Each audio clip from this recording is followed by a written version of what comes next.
Sugar के अंदर जो हमारी बॉडी में चेंजेस आती हैं, हमारी बॉडी में जो मेटाबॉलिक चेंजेस होती हैं, वो जो दिल की शरियानें होती हैं उनके अंदर तंगी को लाने में बढ़ावा देती हैं। ठीक है। अब तो शुगर जो है अकेला नहीं होता, उसके साथ और भी तकलीफ साथ साथ होती है, जैसे ब्लड प्रेशर का बढ़ जाना है, कोलेस्ट्रॉल का बढ़ जाना है। वो सब मिल के दिल के पट्टों को नुकसान पहुँचाती हैं।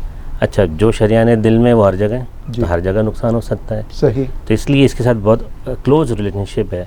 और किसी को डायबिटीज़ हो तो दिल के बारे में जानना जो है वो बेहतर होता है, ताकि पहले से उसको बचाया जा सके। जैसे जैसे वज़न बढ़ता है तो शुगर का मर्ज़ आना जो है वो आम सी बात है, क्योंकि जब हमारे लबलबे में से इंसुलिन बनती है उसकी हिफाजत कम हो जाती है। जितना वज़न होगा उसकी हिफाजत कम होगी तो शुगर जो है ब्लड में बढ़ेगी। बड़ी वजह तो ये बीमारियों का रहना है, उनकी सही तौर पर तशख़ीस नहीं होती। लोग बहुत लेट से प्रेजेंट करते हैं, और जब मरीज़ हमारे पास तब आता है जब उसको कॉम्प्लिकेशन हो। ठीक है। दूसरा, दवा अगर किसी को तजवीज़ की जाए वो दवा भी नहीं ले पाता, क्योंकि यहाँ पर जो है लोगों के फाइनेंशियल अपने जो हालात हैं उसकी बिना पे दवा का सही इस्तेमाल या चीज़ों को कंट्रोल करने का सही इस्तेमाल नहीं है। फिर तीसरा जो मैं समझता हूँ, हमारी खुराक बहुत रिच फूड पे डिपेंड करती है। बहुत अच्छी हम खुराक लेते हैं, हाई कैलोरी होती है, उसमें तेल का इस्तेमाल ज़्यादा है। तो ये सारी चीज़ें, और फिर एनवायरनमेंट, जो जितना माहौल है हमारा, उसकी बिना पे जो उसके सोशल स्ट्रेसेस हैं वो सारे लीड करते हैं और दिल की बीमारियों को बढ़ाते हैं। जिसको ये चीज़ हो जाए तो इन तकलीफ़ों को कंट्रोल किया जाता है, ख़त्म नहीं कर सकते। ठीक है। तो कंट्रोल करने के लिए जो है सबसे पहले वही है कि आपकी खुराक बेहतर हो। दूसरा जो है आपकी लाइफस्टाइल में वर्जिश हो, वॉक हो, एक्सरसाइज हो, एंड तीसरे दवा होती है। तो तीनों मिलकर इलाज को मुकम्मल करते हैं। शुगर का मतलब खून के अंदर शुगर का लेवल जो है वो बढ़ा रहना। जितनी देर खून में रहती है तो हमारी कुदरती निज़ाम जो क़ुव्वत मुदाफ़ित होती है वो कम हो जाती है। ठीक है। जिसके बिना में शरियानों में चिकनाई जमती है। शरियानें जो है वो ब्लड सप्लाई कम करती हैं हमारे आज़ा को, चाहे वो दिल हो, दिमाग हो, गुर्दे हों, एंड आहिस्ता आहिस्ता वक्त के साथ वो सिकुड़ जाती हैं और वो आज़ा डैमेज होते हैं। तो इसका क्लोज रिलेशनशिप है, क्योंकि जब हम चलते हैं तो जब हम कोई वर्क करते हैं तो दिल हर वक्त धड़कना है उसने। तो अर्ली प्रेजेंटेशन लोगों को हार्ट अटैक की आ जाती है। 2 से 4 गुना इम्कानात होते हैं जो लोग डायबिटीज़ हो उनको दिल का मर्ज़ हो जाए। ठीक है। बनिस्बत किसी और तकलीफ़ के। तो ये तो डबल बल्कि 4 टाइम रिस्क है। पहली चीज़ ये है कि प्रिवेंशन, जो हम अभी थोड़ी देर पहले बात भी कर रहे थे, कि हमें पहले से हमें पता हो कि हम इस वक्त कहाँ खड़े हैं। जैसे हमें अपना टेलीफोन नंबर पता है, घर का नंबर पता है, हमें अपने कोलेस्ट्रॉल का नंबर, शुगर का नंबर, वो पहले से पता होना चाहिए। जिनकी उम्र 40 साल से कम है वो ज़रूर मालूमात करें अपने बारे कि हम कहाँ खड़े हैं।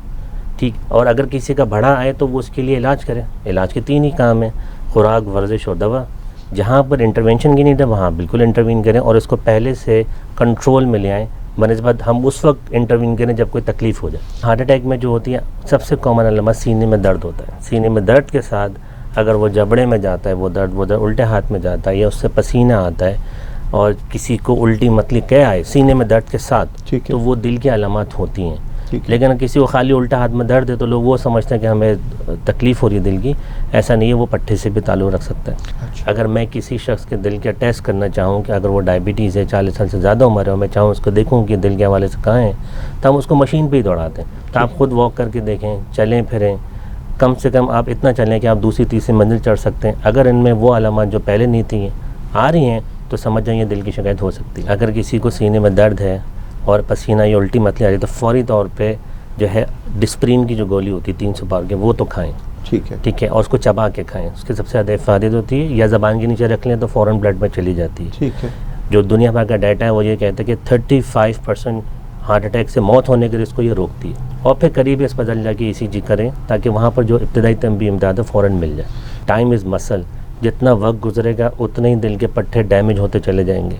अगर 1 घंटे के अंदर कोई शख्स या आधे घंटे में आ जाता है तो उसके दिल को इतना नुकसान नहीं होता जो 12 घंटे के बाद आएगा। अच्छा। और 12 घंटे के बाद कोई शख्स आता है तो उसका दिल का मेजर हिस्सा डैमेज हो चुका होता है। कोई भी शख्स हमारे पास विंडो पीरियड हम कहते हैं, अगर 2 घंटे 3 घंटे के अंदर आ जाता है तो हम फ़ौरन उसकी ECG करते हैं, उसमें हार्ट अटैक साबित हो जाता है तो हम एंजियोग्राफी और एंजियोप्लास्टी करते हैं और शरियाँ को स्टेंट के ज़रिए खोल देते हैं ताकि पट्टे डैमेज होने से बच जाए और हार्ट अटैक ख़त्म हो जाए। तो शुगर के मरीज़ों में अमूमी तौर पर तीनों शरियानों में तंगी, उनकी मेजर शाखों में तंगी, या बहुत ही ज़्यादा बीमारी निकलती है बनिस्बत उन लोगों को जिनको डायबिटीज़ नहीं है। तो शुगर के मरीज़ों को इसलिए होता है कि बहुत ही शरियानें बीमारी इस कदर हो जाती हैं सम टाइम कि ना उनको बाईपास से फ़ायदा है ना उनको एंजियोप्लास्टी से फ़ायदा होता है, और उनको फिर लाइफ लॉन्ग जो दिल की दवाएं होती हैं वो खाना पड़ती हैं। देखें, अगर किसी को शुगर नहीं है तो वो इसलिए नहीं है क्योंकि उसका इंसुलिन सही मिकदार में है और सही काम कर रहा है। सही। तो अगर हम किसी के नहीं है और किसी को इंसुलिन की कमी है तो अगर वो बाहर से ले ले तो असल दवा तो इंसुलिन ही होनी चाहिए। सही। लेकिन लोग उससे डरते हैं क्योंकि वो इंजेक्शन लगाना नहीं चाहते। लेकिन एक्चुअल में तो असल जो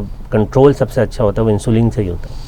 अब तो इतने अच्छे गैजेट्स, इतने एक हफ्ते के लिए भी इंसुलिन के अब तो टीके आते हैं जो एक हफ्ते तक आप लगाते हैं, तो उससे भी कंट्रोल बहुत अच्छा मिलता है। मोटापे को कम करने के लिए बहुत फ़ायदा होता है। तो अब तो बहुत एडवांस होती जा रही है दवाएं, क्योंकि इनका काम है कि खून से और हमारे जिस्म से शुगर को निकाल के पेशाब के रास्ते बाहर ले जाती हैं। जब शुगर पेशाब के रास्ते बाहर जाती है तो पानी का अखराज भी होता है, नमकियात का भी, तो ब्लड प्रेशर भी नीचे आता है, वज़न भी कम होता है, और उससे जो हार्ट फेलियर, जैसे फेफड़ों में पानी भरने का रिस्क हो, किसी की दिल की पंपिंग कमज़ोर हो, उनको हम वैसे ही पेशाब और अद्वियात देते हैं तो वो भी इस्तेमाल कम हो जाता है, और वो एक ही गोली से हम दोनों काम कर रहे होते हैं।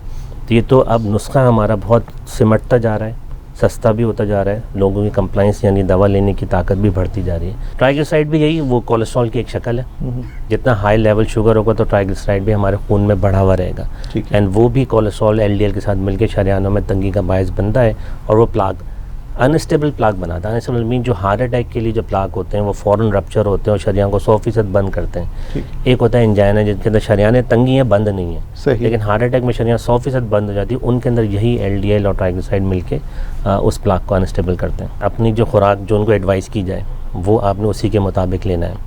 हर चीज़ को एंजॉय करना चाहिए, हर चीज़ की पाबंदी नहीं है, लेकिन ज़्यादती भी ना हो। ठीक है ना। अब शुगर का मरीज़ है और हार्ट अटैक है तो जो कार्बोहाइड्रेट हमारी खुराक में, जैसे डबल रोटी है, चावल है, रोटी है, आलू है, शक्कर, ऐसी चीज़ों का आप जो भी क्वांटिटी उसको मिनिमम लेवल पे ले आएँ। दूसरा, चलना फिरना अपना बढ़ा दें। शुरू में एहतियात होती है 15 मिनट की वॉक करें, फिर उसको 45 मिनट तक ले जाएँ। एंड तीसरी चीज़, जो दवाएँ दी जाएँ वो बाकायदा खाएँ, जिस टाइम पर दी जाएँ। एंड चौथा, अपने जो कंसल्टेंट जिनको मालिज को दिखा रहे हैं उनको दिखाते रहें। फॉलोअप रखने से भी हमें अंदाज़ा होता है कि पेशेंट इस वक्त कहाँ खड़ा हुआ। मैं सिंपल यही कहूँगा कि लोगों को अपने बारे में मालूमात करना चाहिए, चाहे वो 20 साल के हों, चाहे वो 40 साल के हों, चाहे वो 70 के हों। आपको अपने बारे में मालूम होगा तो इन सब चीज़ों को कंट्रोल करना, इन सब चीज़ों को होने से, बीमारी होने से पहले रोकना बहुत आसान है। दूसरा, आप जितना चलेंगे फिरेंगे उतना आपका फ़ायदा है। मेरे एक पेशेंट था, उसने बोला सर मैं हूँ ही फैक्ट्री का सुपरवाइज़र, मैं तो चलता ही रहता हूँ, मैं अलग से टाइम नहीं निकाल सकता। तो मैंने कहा आप अपने कदम गिन लें। ठीक है, तो उसने पे स्टेप काउंटर लिया तो 10,000 स्टेप, 10,000 कदम उसके रोज़ के थे।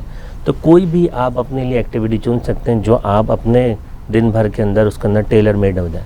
तो इस किस्म की एक्टिविटी रखेंगे तो आप बहुत सारी तकलीफ से, बीमारियों से बचे रहेंगे।